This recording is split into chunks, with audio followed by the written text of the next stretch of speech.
Hi everybody, and welcome to tutorial 2 in this series on HappyBrackets. I'm Garth Payne and I'm a Professor of Digital Sound and Interactive Media in the School of Arts, Media and Engineering, and also a Professor of Music Composition in the School of Music here at Arizona State University. Today we're going to run over several things. We're going to do a short refresher to look at the sound player object, the gain object and the envelope object, and then we're going to move on to playing samples.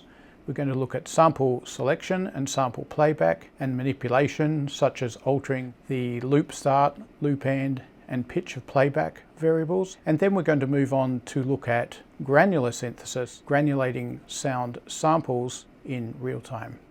Okay, let's get started. For this tutorial you will need the folder tutorial 2. And as you will see, there are a bunch of patches in there, some exercises for you to do, and then some additional patches in other for you to explore later. So the very first thing I want to do is to revise some of what you looked at in the last tutorial. Here is a very simple patch that uses a wave player, a gain object, plugs the wave player into the gain object, and outputs that. So let's recreate that. In order to make that here in tutorial 2 folder, first of all we select the folder and then we will go new HappyBrackets sketch and let's call it lesson 2. You'll see, as you saw in the last tutorial, that this opens up a HappyBrackets action for you with this name lesson 2, and it already places it within the tutorial 2 package and imports a number of things for you so that HappyBrackets works. You'll notice that over here I have my HappyBrackets window already open. You can close and open that here. And you'll also notice that down here I have the documentation window open. I'd like to remind you that you can go up to View and select Quick Definition in order to open this help window that appears down here. Then as we go and write code in here, you'll see the variables that can be used. So let's make a new wave player. You'll see that IntelliJ already suggests wave player. I'm going to just call it WP for now, and we'll instantiate a new one, new wave player. And you'll see here in the help window that we have a number of options for instantiation. We're going to choose the last one, which is to give it a frequency and to tell it which buffer we're drawing on. So I'm going to make this 300. I'm going to put an F there because it's a float, and then a comma, and then I'm going to type buffer, and you'll see that it comes up with a bunch of different buffers here. I'm just going to use the sine wave for now and finish off that line. Now we have a wave player. So let's make a gain object. And you'll see that the gain needs to have a number of possibilities here, but the one that we want is in and outputs and a float, which sets its value. So we want to have one input and we want to set it at 0.2. Notice that every time I put in a floating number, I type the letter F afterwards to make sure that IntelliJ knows I want a float there. Now we're going to plug the wave player into the gain object. So we take the gain object, we add an input to it, and then we put the wave player into that input. Now the wave player is connected to the input of the gain object. And now we're going to plug the gain object into the output hardware of the laptop so that we can hear it. So hp.sound and plug the gain object in there. Okay, so now we have a complete piece of code. Wave player, gain object, we've plugged those two together, and then we've put the gain object into the output hardware. So let's recompile that. Now we need somewhere to play that, so I need to go and start the HappyBrackets simulator. It'll start up here and you'll hear it beep. There we go. And so now we can send this code over here by either clicking on send here or right clicking here and sending it out this way. Let's just right click. And there you should be able to hear that. Let's just turn that up a little bit. You can hear a 300 Hertz tone reset. Now, in the last tutorial, you also learned about envelopes. So let's make an envelope. Now you need to be careful here. You'll see a bunch of different kinds of envelopes turn up. You need to be careful that you select the one that says beads project. Let's just call it envelope with a lowercase e. and we'll make a new envelope, instantiate a new envelope. And again, if you have this help window open, you'll see that there are a number of options here. And the first is just to instantiate a value. I'm going to instantiate that with a value of 0. And I'm actually going to change this name here to call it amp envelope.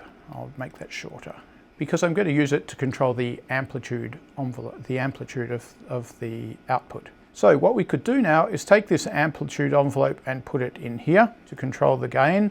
And so if we start typing that, IntelliJ will recommend it as an option. It's already a unit generator. In other words, this envelope is running at audio rate, and so it's possible to plug it in here as a function to control the gain. If we recompile and play this, we'll wait and see that's recompiled, and play this, what do you think we're going to hear? We have a wave player playing at 300 Hertz. We have an envelope, amplitude envelope. We have a gain object, the value of which is set by the amplitude envelope. We plug the gain object, the wave player into the gain object, and then we plug that into the output hardware. In fact, we're going to hear nothing at all because we've set this envelope to a value of 0, and therefore the gain is set to 0. Let's just double check that. Indeed, there it is playing, but it's not doing anything, or it's not sounding. So let's come back in here and add some segments to this. So we're going to have amplitude envelope dot add segment, and then you'll see here that we have a bunch of options. You'll also see those popping up here. And the option that we want is to tell it where we want it to end up. Let's say 0.5, and we'll tell it to go there over 200 milliseconds. So we're now going to have an amplitude fade up on that envelope. Let's continue to add some here because we could think about making, for instance, an ADSR envelope, an attack, decay, sustain, and release envelope. Let's make a simpler one here, which is simply to have an attack phase and then perhaps a sustain phase. So let's add a segment here, and we'll make this stay at 0.5, and we'll make it stay there for 500 milliseconds. And now let's add a release. You'll see that this 0.5 is underlined in red because I forgot to put an F there to indicate that it's a floating point number. So let's make another segment, and this will be our release segment. So we'll go back to 0 over 500 milliseconds. So now we have an amplitude envelope that starts at 0, goes to 0.5 over 200 milliseconds, stays at 0.5 for 500 milliseconds, and goes back to 0 over 500 milliseconds. And note should therefore sound for 1200 milliseconds. So let's compile that again, and then we'll send that off to the simulator. And every time we send that, you can hear the gain coming up, staying there, and then fading out. Okay, so what we've learned previously is that this sound is started here, but it's never killed off. So if we recompile this, leaving the amplitude at 0.5 and send that over here, it'll just play continuously, as you can hear. Okay, so as we can see, that sound now plays forever. So I want to introduce to you the kill trigger.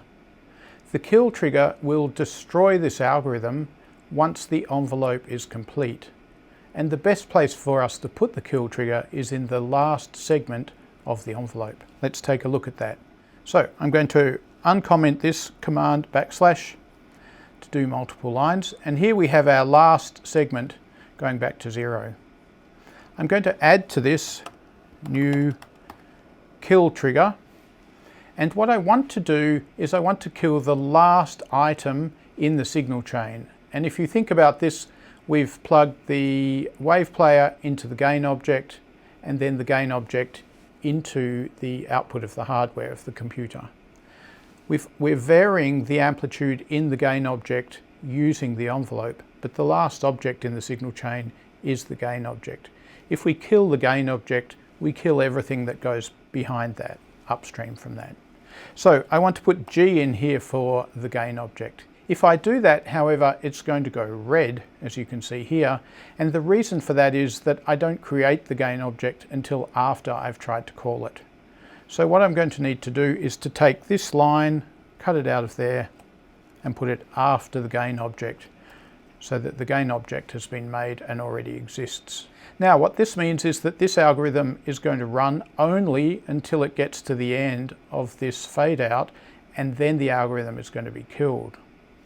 So let's try that. We'll recompile it and send that.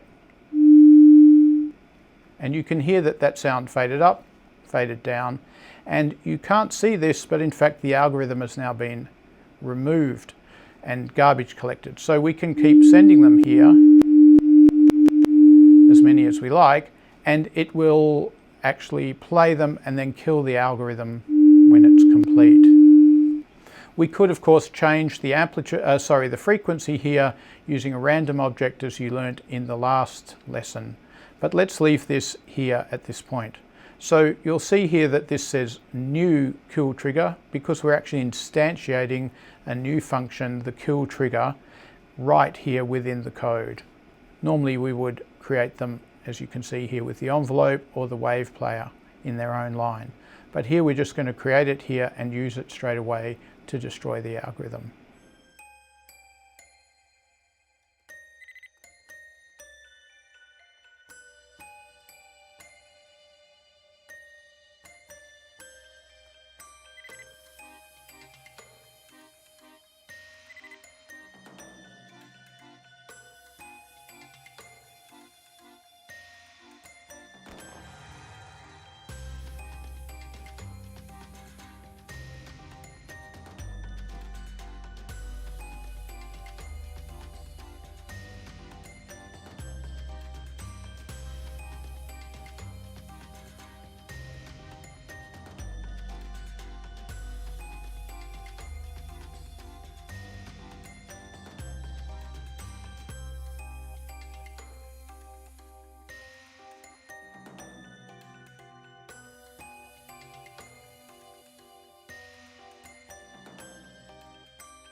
Okay, great. Now, when this becomes really important is actually when we start using a clock. Okay, if we just make a bit of room here and we type clock timer, you'll see that pops up, and it's actually a template in HappyBrackets that generates an entire function for a clock and starts the clock. So this is a regular clock that in this case is going to be running every 500 milliseconds. You think about that, it's twice a second, so in other words at 120 beats per minute. And whatever code is put in here is going to be run every clock cycle, in this case 120 beats per minute. Okay, so if we take all of this code from down here and we just drag all of that up inside our clock function, we now have a clock function which you can see if you click by this little curly bracket here, runs down to here, and inside there we're creating a wave player, we're generating our envelope segments, creating a gain object, we're playing that and killing it at the end of that cycle. So let's just recompile this and send that off to our simulator. You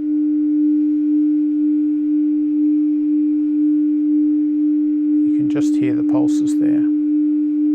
Let's make this a little bit shorter so that it's happening within our 500 millisecond frame here. So we'll go up over 50 milliseconds, we'll hold it for 150 milliseconds, and we'll fade out over 100 milliseconds. So now we have a much shorter note. And now you'll hear the individual notes being played, and we'll send that here again.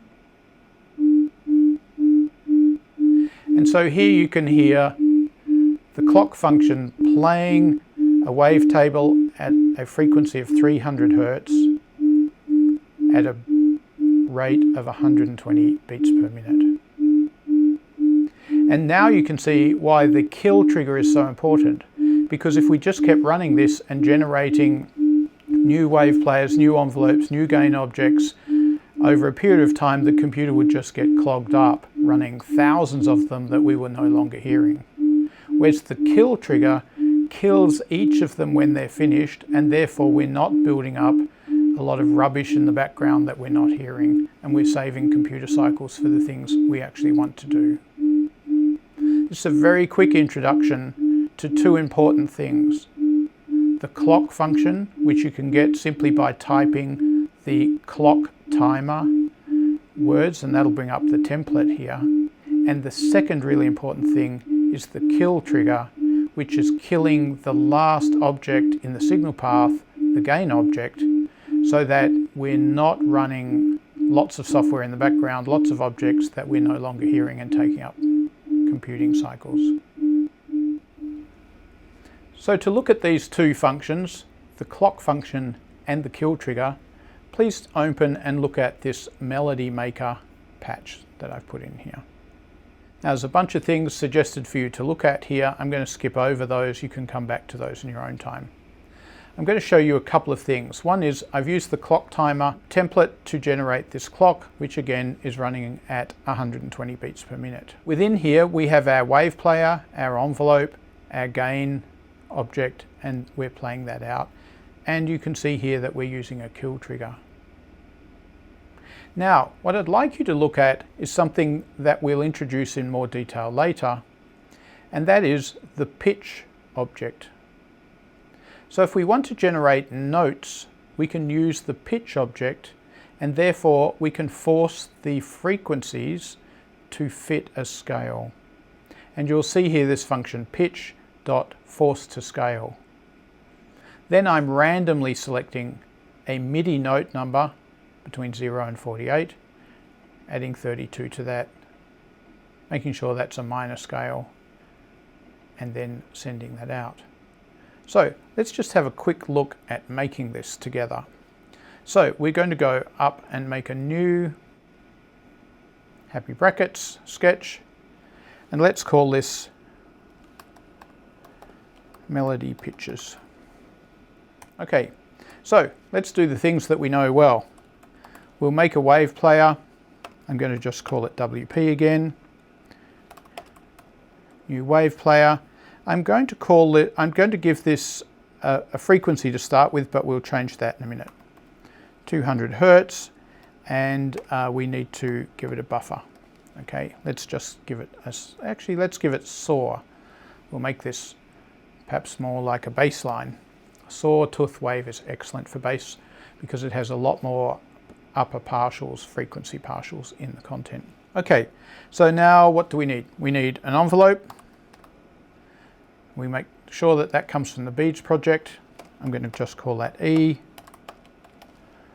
New envelope. And again, if we make sure that our documentation is open here, we can see what's required there. The envelope just needs a starting value. Let's just start that at 0 again. So it's going to start in silence. Then we need a gain object. And the gain object needs to have the number of inputs and outputs and its value as a starting point. So we just have one input, and we'll set the envelope E as its value. Now we can add the wave player to the gain object, so we'll just go g.addInput WP, and now we will send that out, plug the gain object into the output of the hardware here. Okay, so we have a wave player, an envelope, which is going to control this gain. We have added the wave player to the gain object, and now we've sent the gain object out to the hardware. Okay, so obviously before we use this, we want to add a few more segments to the envelope, and so if you remember, we need probably just to use this 2 floats, which is to set up the number that we want to go to, 0.5, and the time it's going to take to go there, 100 milliseconds. Probably want to add another segment which fades that out to, let's leave it, let's have a sustain at 0.3. It's going to go there over 100 milliseconds. It's going to stay there, so we need to add a sustain segment, 0.3. We'll keep it there for 200 milliseconds. And then we want to fade it back to 0, and we want to kill the entire algorithm. Remember that we're going to kill the gain object because it's the last object in the signal path. And so in order to instantiate a kill trigger, with the gain object, we need to add this segment after the gain object has been instantiated. So e.add segment, we're going to go back to 0. We're going to go there over, say, 200 milliseconds, and we're going to create a new kill trigger, and we're going to kill the gain object so that the algorithm gets killed. So let's just recompile that and send that off here and just have a listen to that. It's only going to play once. You can hear the sawtooth wave, has that buzzy sound.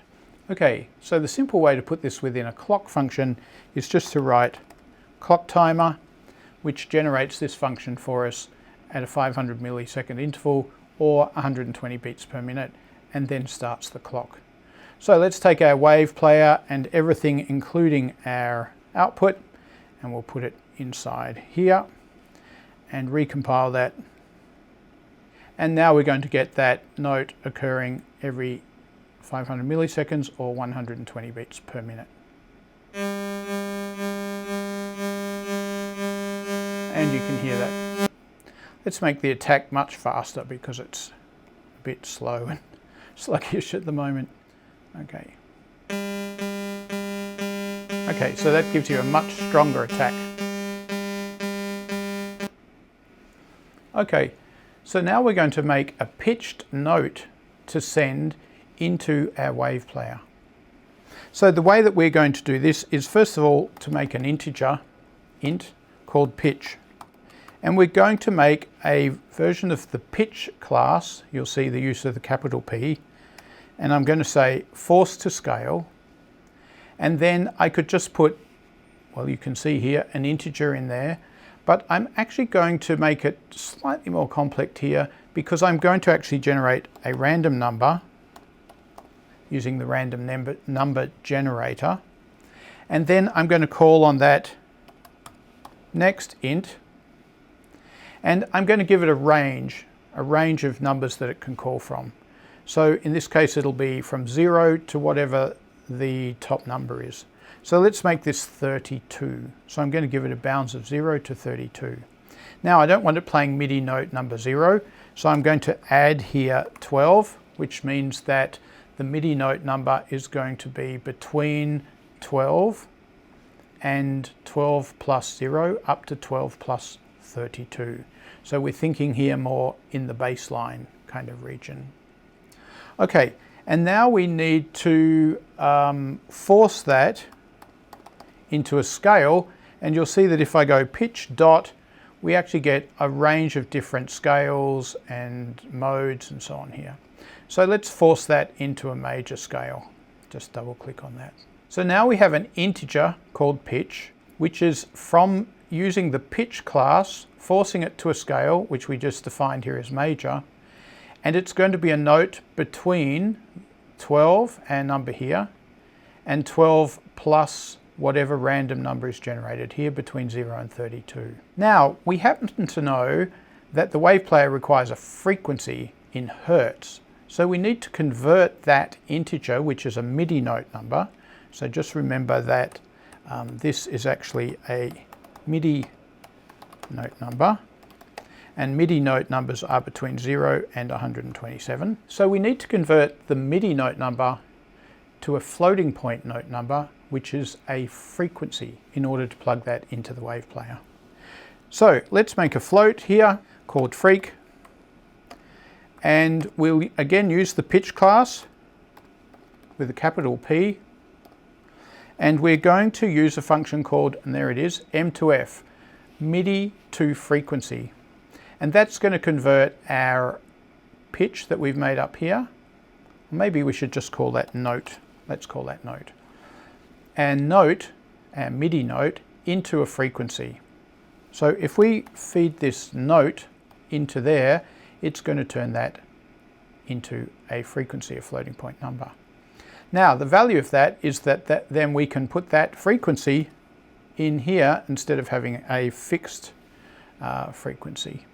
And so now every time this clock plays, it's going to randomly select a note in the major scale between the MIDI note number 12 and 12 plus 32, which would be 44.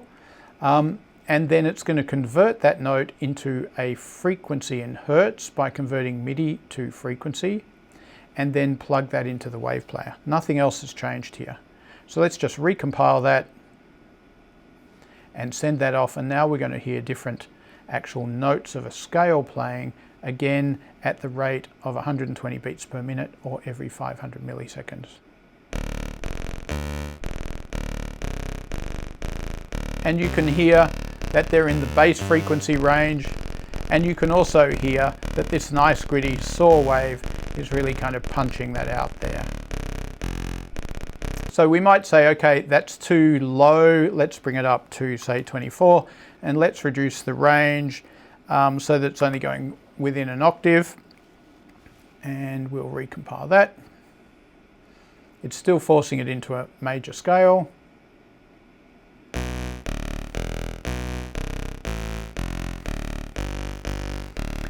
And just think about the fact that the reason we can do this is that we've just learnt about the clock function, which means that it's regularly instantiating this code and running it at a regular pace. We've learnt about the kill trigger down here. We've also learnt about the kill trigger down here, which is killing off this code every time this envelope finishes by killing the gain object and therefore everything that's upstream from there. So we're not overloading the computer by generating notes. And we just learned about the pitch class, which allows us to force notes into a scale, define a scale, and we're using the random function that you learnt in the last tutorial to randomly generate notes. And then we're using this other pitch function, M to F, which converts the MIDI note to a frequency so that we can plug it into the wave player. And there you have it, a small melody maker using the wave player, the envelope with a kill trigger, the gain, which in this case we're changing using an envelope with a kill trigger in the last segment of that envelope, and then we're just feeding it out as you've done before. Okay, so let's move on to the next section of this tutorial, which looks at sample players. Okay, in this next section we're going to move on to looking at sample playback. In order to start that, let's open the simple patch I've given you called sample 1. There are some important things to notice here before we start building our own patch. The first is that we need to define the sample that we're going to play. And you can see here that this is a sample class and that we use the sample manager class to define a string which defines the sample, the directory to play that sample. Then we're going to create a sample player, looks very much like the wave player that you've already used, and we're going to feed it as an argument this sample S. We can then set the loop points, although we don't need to do that initially, and then we're going to set a gain object. You know about that. We're going to plug the sample player into the gain object and plug it into the hardware. So let's just compile this without looping and send it over to the simulator to have a listen. And there we hear a single A on a nylon string guitar, a clean single note played. And it's going to play right through to the end of the sample. Now, an important thing to know here is that when looping is not on, it's not set to loop, then the sample player will kill itself automatically at the end of the sample, because it knows when the end of the sample is, and it knows that it doesn't have to do anything after that point. So it kills itself and the code is gone. When we set looping, of course, it no longer knows when we don't want it anymore. So therefore, it's going to continue to play forever, even if we can't hear it, unless we use the kill trigger to kill it off in exactly the same way that we did in the wave player version. Okay, so let's go and make sure that we're in tutorial 2. Let's go and do new HappyBrackets sketch. Let's call it sample test. Okay, so here we have a HappyBrackets action. So as we saw before, the first thing we want to do is call the sample class, and you can see that that's a class because it has a capital letter. And we're going to make a sample. I just called mine S before, but let's call it sample. Let's call it sample 1 so we know exactly what it is.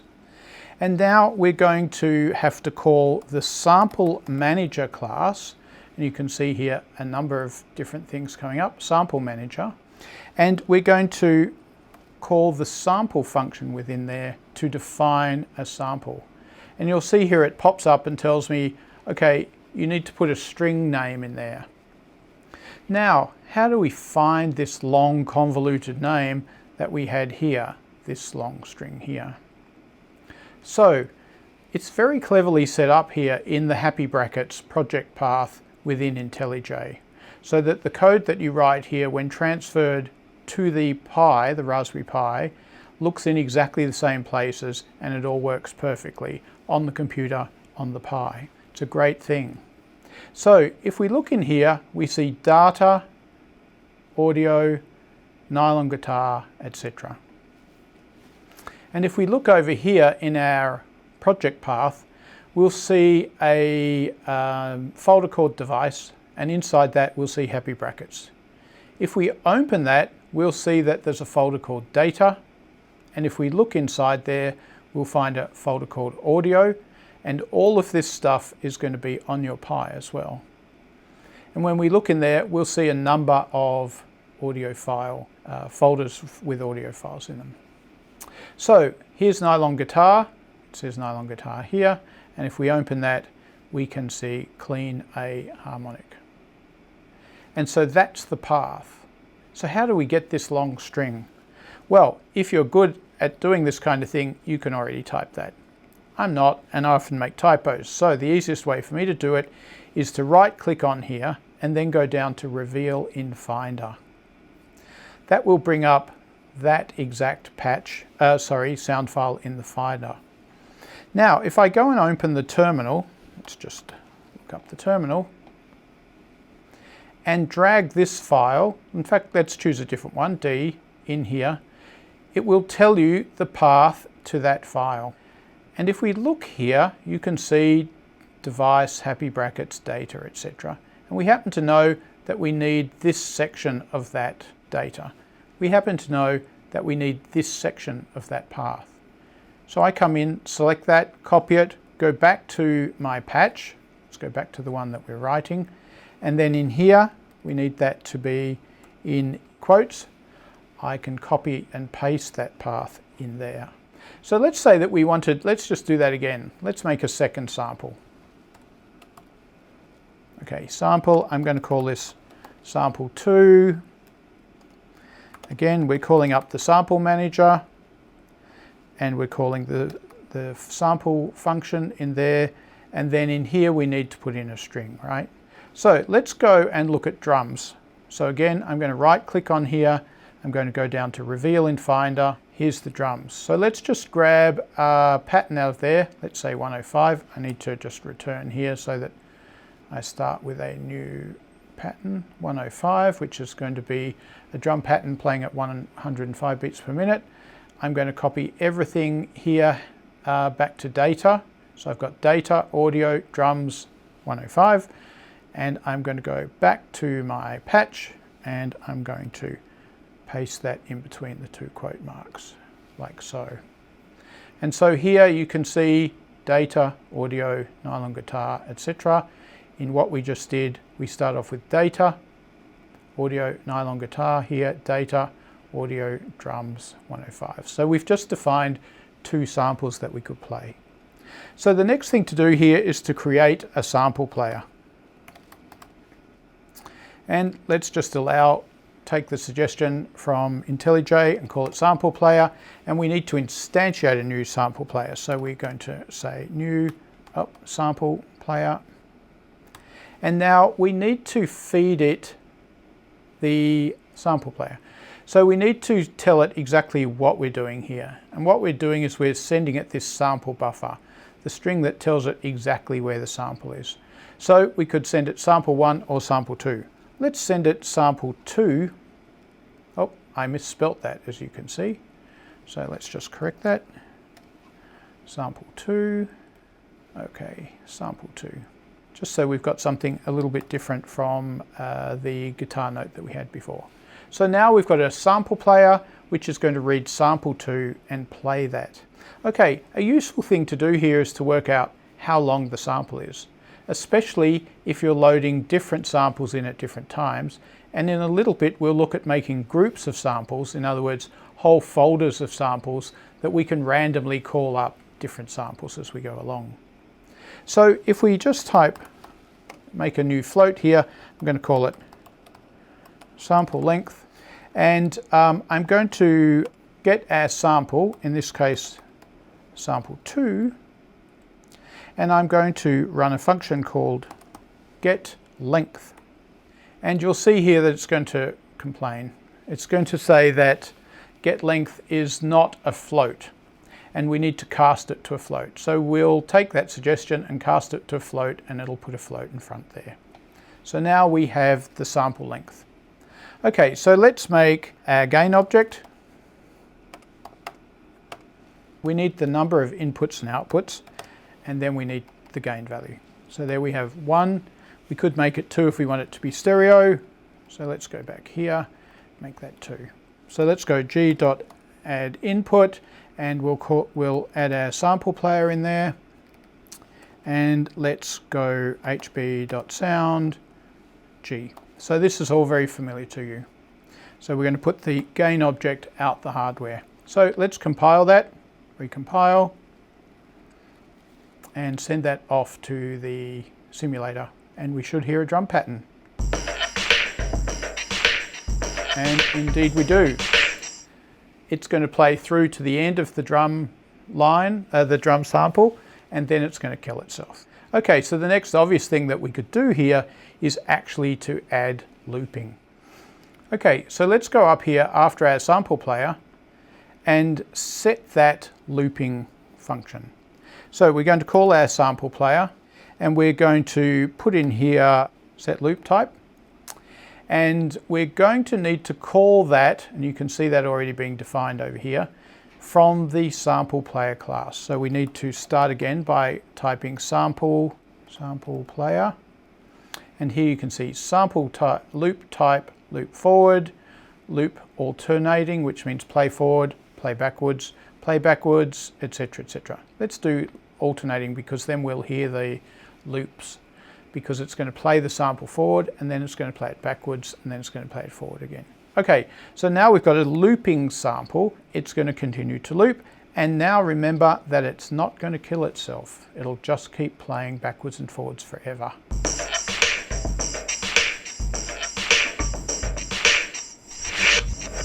Now it's going backwards.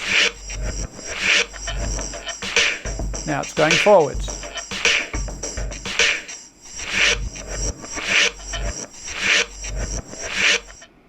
Okay, so in order to make it play forwards, forwards and backwards, we need to keep the sample alive for 4 times its sample length. We calculated the sample length here already, so that's going to come in very useful. So we need an envelope. Again, we're going to use this envelope, just going to call it E, new envelope. I'm going to start it with a value of 0.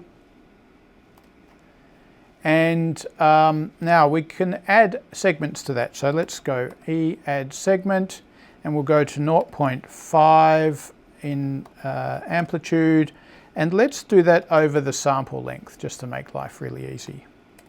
Then we're going to do exactly the same thing. We're going to stay at that segment for, which is 0.5, for the sample length times 2. Oh, sorry, should be sample length times 2. In other words, it's going to fade up over 1, and then it's going to stay at 0.5 while it goes backwards and goes forwards again, and then we're going to fade out as we go back. So we're going to add another segment here, and we're going to go back to 0 over sample length. Okay. So then we've got 1, 2, 3, 4 sample lengths. Okay, we're going to go forwards, backwards, forwards, backwards. Okay, that means that in this segment we actually want to kill this. So let's go new kill trigger, and we want to kill off the gain. Now, as we've seen before, we can't place this argument here because the gain is not made object until there. So we need to take this line here and drag it down after the gain object has been created. Okay, so let's see what happens. It should now play our drum loop 4 times. Forwards, backwards, and finish. Now, in order for that to work, we need to take our envelope here and actually apply it as the gain here in our gain envelope. So let's recompile that and play it. So it's fading in, backwards at 0.5, forwards again at 0.5, and then fade out as it goes backwards and kill itself. Okay, so now you've seen a simple application of the kill trigger to the sample player, and we need to use it whenever we're using looping on the sample player. Otherwise the sample player just keeps playing ad infinitum. You also just saw how to use the terminal window in order to get this long string that you need here in order to define your sample. And you'll see here that we've basically used this envelope to establish the number of times the sample plays, and we did that by calculating the sample length by taking, in this case, sample 2 and using this function getLength in order to give us a number that tells us how many milliseconds that sample is in length. You'll see that sample 1 is grayed out here, and that's because we're not using it at this point. So maybe we should do that. So let's go down here and make a new sample player, and we'll call this, what will we call it? We will call it sample play 2, and we'll make a new sample player, and we will, a new sample player, and we will give it sample 1 as the sample that it needs to play. Okay, now that's just going to be a clean single note, okay, and then it's going to complete. Okay, so now let's make a gain object. I'm just going to call it G2 for speed equals new gain object. We need to tell it the number of inputs and outputs, and we need to tell it the amplitude that we're setting it at. So let's take G2 dot add input. You know all this stuff very well. We're going to give it sample play 2 as its input, so it's going to take the second sample player, and now of course we're going to plug this into the output. Okay, so this will play 1 round of this clean guitar, and it's going to play at an amplitude of 0.6 and out through the same hardware. So I'll just say here, play the second sample. Okay, cool. So let's recompile that. And it compiled fine. Let's send it off.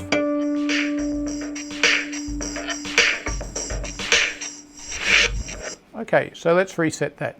So let's actually turn down the drums a little bit. Let's put that at 0.3, 0.3. Okay, so let's put our guitar sample in a clock function. So we'll use the clock timer function that we've used previously, and again its default is set at 500 milliseconds, so at 120 beats per minute, and then the clock is started here.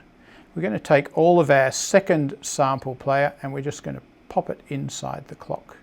So what's going to happen now is that that sample is going to be played again and again every 120 beats per minute. Let's start that. Recompile and send it off.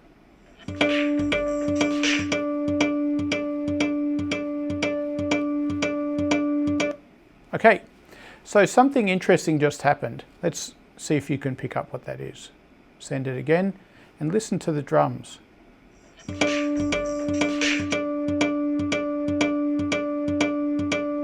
Okay, so the drums seem to stop.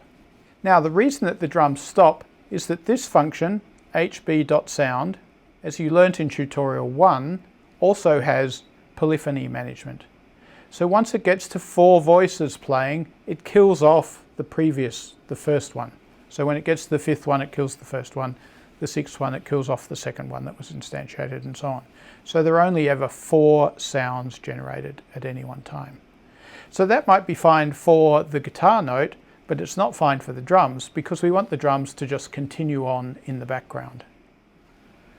Okay, so what we're going to do here is slightly different. We're going to use a function that connects the drums, our first sample player, to the audio hardware output without any polyphony control. So we need to connect to the HappyBrackets context, and then we're going to type get audio output. Then we're going to type add input. We're used to doing that in the past, and now we're again going to add gain there. So this function, get audio output, in the HappyBrackets action context is not polyphony controlled.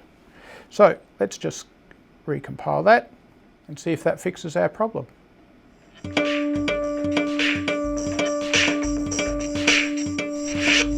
And as you can hear, the drums are still playing whilst the guitar notes continue to play. Let's slow the guitar notes down a little bit, make them at 60 beats per minute, in other words, once every 1000 milliseconds. Now, I want to introduce you to one further thing before we move on. And that is that it's possible to adjust looping points here. It's also possible to adjust the pitch or the playback rate of the sample.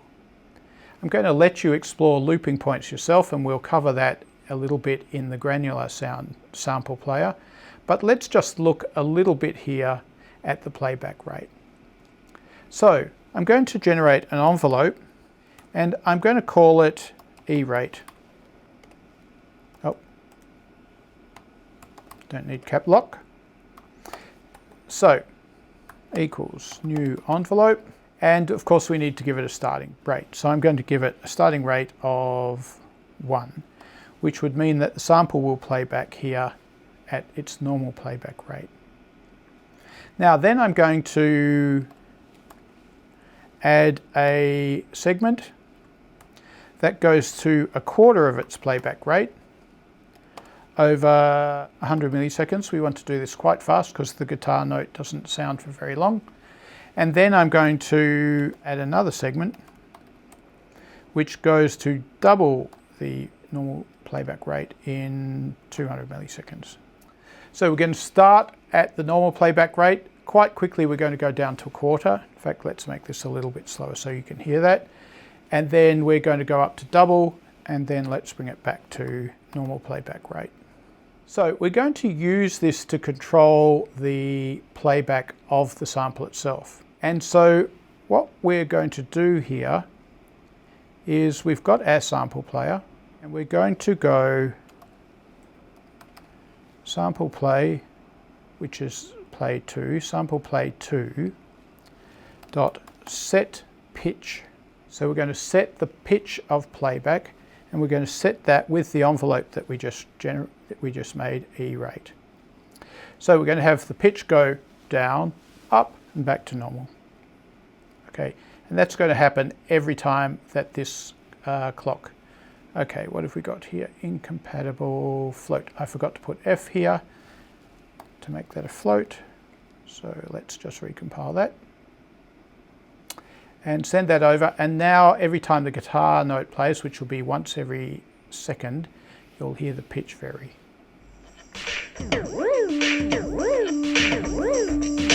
You can hear it going down, up.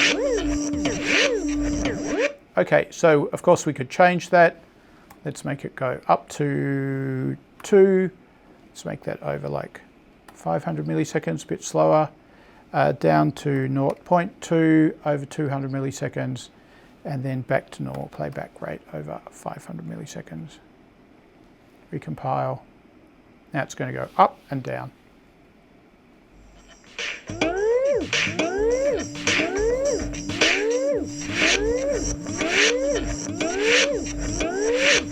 Etc. So this is using an envelope to change the rate of playback, Equally, you could use an envelope to change the loop and start points dynamically and be scrubbing through the sample as it's playing back. Okay, so we can change the loop points, and equally you could use an envelope to dynamically move the start and loop end points. And you can do a bunch of other things here. We'll get into the loop points a bit more when we get to the granular patch. Now, one final thing that I want to look at here is how we select samples. So here we've defined just 2 samples. But I mentioned earlier that we could define a group of samples, and it would make sense here if we defined the guitar notes as a folder of samples of different pitches, and then each time called a different pitch to play. So in order to do this, we need to make a group of samples. And we do this by making the sample manager, taking the sample manager and calling group on that. And then that's going to require that we give it a couple of strings. The first string is the name of the group, and so we're just going to call this guitar. And then the second string is actually the directory to that folder. So let's scroll back up here to nylon guitar, and we will again go and reveal that in the Finder. Oops, there we go. And let's just clear out here. Here we go. So where are we? Nylon guitar. And we'll just copy that. So we want data, audio, nylon guitar. We want the folder, not the name of the files within it. And so again, we'll put that in here.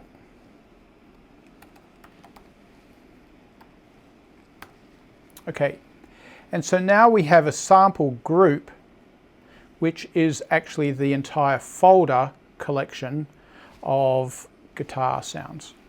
Okay, and so when we go down here into our clock to play our sample, instead of feeding it a single sample, I'm going to actually do something slightly different. I'm going to call up again the sample manager. Okay, so now instead of calling the same sample every time here within our clock function, I'm actually going to call a different one randomly from the group that we just created. So before we actually make that, let's just make a new sample here. Okay, and I'm just going to call this S2, just as shorthand. And we're going to call the sample manager again. And then we're going to go random from group, and we're going to tell it the group that we're working from, which is the group that we set up here called guitar. Okay, now we're going to plug that sample in here, and so each time this clock is called, we're going to create a sample which is randomly selected from our group of guitar samples. So now we're going to get different notes each time the clock plays. Oh, what have I got? Expected. Okay, I forgot the semicolon at the end there. Easy to do. I'm sure you'll do that too. Okay, there we go. Let's have a listen.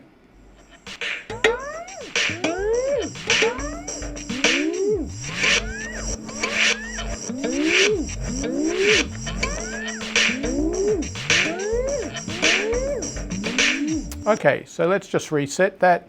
Just out of interest, let's take out our envelope, and we'll just set the pitch back at 1, which is the normal playback pitch. And okay, we'll recompile and play that, so you'll just hear the notes at the normal pitch instead of okay, what's going on here? Oh, that needs to be, sorry, we won't set the pitch at all because it won't take 1 there as an argument. It needs to be actually a U-gen at audio rate. I could do that just by setting this at 1. In fact, yes, let's do that. So we'll put that back, and we'll actually uncomment that line, which is where that is set first at 1, and we won't change it here. Okay, so recompile, and we'll send that over. And now you can hear the individual pitches being played against the drum line. Of course, the drum line is playing at 105 beats per minute, and the guitar is playing at 60 beats per minute. Of course, we could change that if we wanted to. You'll also hear that the drums stopped after this envelope segment had played the drums through 4 times. Okay, so what you've just learned is how to define a single sample using a string here that defines the actual file that's been called to play. We've also learned how to use the sample manager, and here you'll see this is set up slightly differently because it's creating a background collection of sounds rather than defining a single sample. How to define a group of samples that have been called here each time. We've learned how to set up looping on the sample, and we've also learned a little bit about a different option here for outputting the audio to the hardware, get audio output, and this function doesn't do polyphony management. We found previously that if it did, after 3 guitar notes have been played here, on the 4th one the drums disappeared because they were the first voice to start. Then we also looked here at using this sample group in the guitar and using this function random from group in order to call different guitar notes from that collection of samples. That collection of samples could be as big as you like, and it could be anything, of course, a collection of percussion sounds, bird calls, it doesn't really matter. We also looked at the function here to set the pitch of playback of the sample, and we talked about the fact that we could also set the loop start and loop end points here, but we're not going to go into that at this point. So that brings to a close this section of the tutorial on the sample player, and then we're just going to finish off with a little treat looking at all of this same code, but just by changing sample player, sample player here, to granular sample player. So let's do that in just 1 second. Okay, so we're just going to finish off this tutorial by looking at the granular sample player. Normally a sample is played through by reading each sample in the audio and just playing it one after another. In granulation or granular synthesis, what happens is that the audio is kind of smashed apart into little segments called grains, and then reconstituted based on a number of variables. Things like the grain size, the grain interval, which is the amount of time between each grain, and so on. So let's have a look at a few of these things. The first thing to do is to extend this patch that we already have so that instead of just having a sample player, we have a granular sample player. We can just do this by starting to type grain here, and we have granular sample player. Now we need to make a new granular sample player. Now we could play this at this point and absolutely nothing will have changed because it's still called sample player here, and everything that happens here will be the same, etc. Sounds a little bit different going backwards. Okay, let's start by also turning down the guitar here quite a lot. So it's just in the background. Okay, so let's actually just call this properly, call it granular sample player so we know what we're talking about. Okay, oh, that made a horrible mess. Okay, so I'm just going to show you a better way to do that. So we want to change this name. So if we right click on here, we can actually go refactor, rename. And now I'm going to select here granular sample player. So it's going to, you'll see that it's found every place in the code where sample player occurs. And now if I double click on granular sample player, it's changed its name here, but it's also changed its name everywhere else that it occurs. That's super fabulous in IntelliJ. And you could see that as I started to just type to change the name earlier, I started to get a mess in the code. Okay, so now the first thing that we might start to do here is to think about setting loop start and loop end points. We can do that because we already have looping set here to play alternatively forward and backwards. So I'm going to use envelopes to set these variables because I need to have a UGen or an audio rate function establishing those. So I'm going to start this as loop start, new envelope, and I'm going to give it a function of 0 because I want it to start at the beginning of the sample. But let's change that. So loop start.add segment. And now let's change the sample start point to say halfway through the sample. Now we can do that because we've actually already calculated the sample length here. So we need to do this after that. So let's just put that in there. So we've already calculated the sample length. So let's set it to sample length times 0.5. So that means that the loop start point is now going to be halfway through the sample. And we'll do that over the duration of the sample length. In other words, it's going to move the beginning of the sample, the loop point, from the beginning of the sample to halfway through the sample during the period that it plays the entire sample. Okay, and then it's going to stay there. So the loop point is going to be halfway through the sample. Okay, so let's set a loop end point as well. Okay, and now we want to set this as the end of the sample, so the obvious thing to do is to set that at sample length because, again, we know how long the sample is. Okay, so let's change that though. Let's take loopend.add segment, and what we might do here is to set that to sample length times 0.75. So we're going to have a quarter of the sample playing from 0.5 to 0.75, and we'll do that over the sample length. Let's do that over sample length times 2. So it's going to change slowly. Okay, so we've established an envelope to set the sample start, and we've established an envelope to the loop start, and established an envelope to set the loop end. Now we have to actually apply these here. Okay, sample length with an F for float. Okay, so we need to take a granular sample player, and then what we need to do here is to set the loop end or the loop start. In this case, we want to set the loop start, and we're going to set that loop start to be the variable, the envelope that we just made called loop start.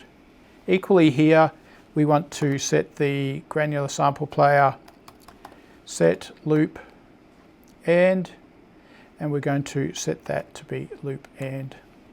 Okay, so now if we play this, we'll hear that the loop start point moves from the beginning of the sample through to halfway through the sample over the length of a sample and stays there, and the loop end point moves from the end of the sample down to 3/4 of the way through the sample and stays there. Remember, we're playing this backwards and forwards 4 times, so you should hear some variation in that. So let's recompile that and send it off to play.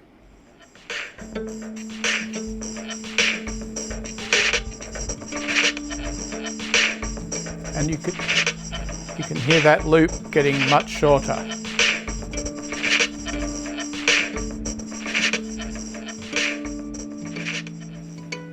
Okay, so that's quite interesting. So now we have control and dynamic control using an envelope of the loop points. So there are a couple of other really interesting things to look at here. One is the grain size. So let's start by making another envelope and call this grain size. And I'm just going to start by making this with a fairly long grain size, 800 milliseconds. So let's take the grain size and add a segment to this. And what we're going to do is reduce it to a much shorter period, like 60 milliseconds, a much shorter grain size. And we'll do that again. Let's use the sample length times 2. So by the time it's played through and played back, as it goes to go on the next one, the sample length is going to be much smaller, the grain size is going to be much smaller. Now, of course, again, we need to actually apply that. So we're going to set grain size, and we're going to set that with that envelope grain size.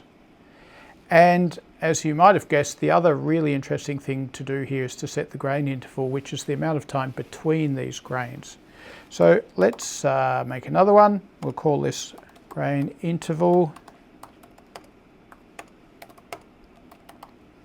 Oh, sorry. And I'm going to start by setting this at about 120 milliseconds. We've got long grains, 800 milliseconds in the first place. And so if we set the interval for each of those at 120, there's going to be lots of overlap. Okay, and then we're going to grain interval. We'll change that. We'll add a segment, and let's make that really short so they really overlap a lot. Because we've also changed the actual grain size itself.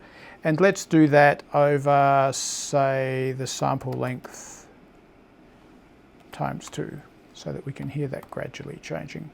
Again, we need to apply that to our granular sample player, so we're going to set grain interval, and we'll call that grain interval. Okay. And so here we've set the start of the loop, we've set the end of the loop, we're changing those dynamically. We've set the grain size, we're changing that dynamically. We've set the grain interval, the period between the grains, and we've set that dynamically. Let's have a listen to that. Recompile that and send it off to play.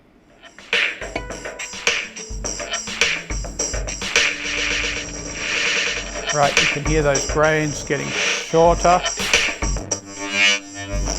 Really short grains.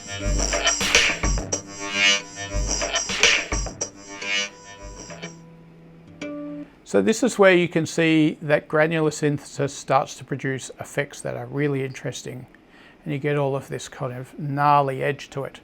I want to do one more thing here, and that is that I want to actually produce a sample group from the drums. So let's go to Manage, Sample Manager .group, and we'll set up a group called drums. And so we need to go and find out exactly where that is. And so let's go back to our terminal, and we'll go and find the drums. Here they are, drums. Drag it on there, and so we need data/audio/drums. Some of you are going to be much faster at just typing that. It's much easier for me to go find it and paste it in there. Okay, so here we've generated a sample manager group called drums. We need to put a semicolon at the end there. And now we want to randomly call those samples, those drum samples, every time our clock generates a new granular sample player. So let's, instead of sending this as set sample, I've just deleted that, we need to make a sample here. So we're going to make a new sample, and we'll call this drum sample equals sample manager dot random from group drums. Okay, so our drum sample is going to be randomly selected from that folder. Now, for our granular sample player, we need to give it that sample, drum sample. Equally down here now you can really see the value of generating or calculating the sample length each time. We want to actually calculate the sample length of our drum sample, get length. And we want to do that because each time one is randomly called from the folder, it's going to be a different length. And so then all of these calculations, because we're using the sample length in all of these calculations, will be custom made to that particular sample. Okay, so let's recompile this, and remember we've commented out the guitar, so we're not going to hear that, and let's send that off to play.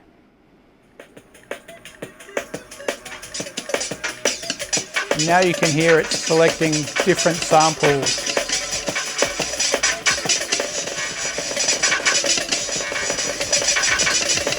And we're getting quite a crazy collection there.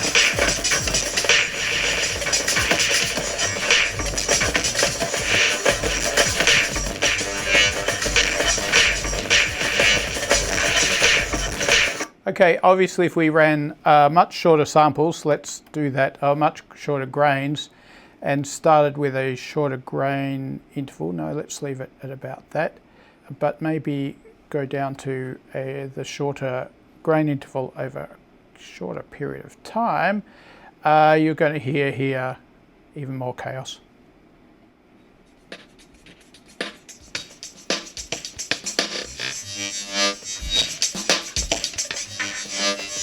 And remember, each sample that gets called get started to play at the beginning of the loop at a normal rate.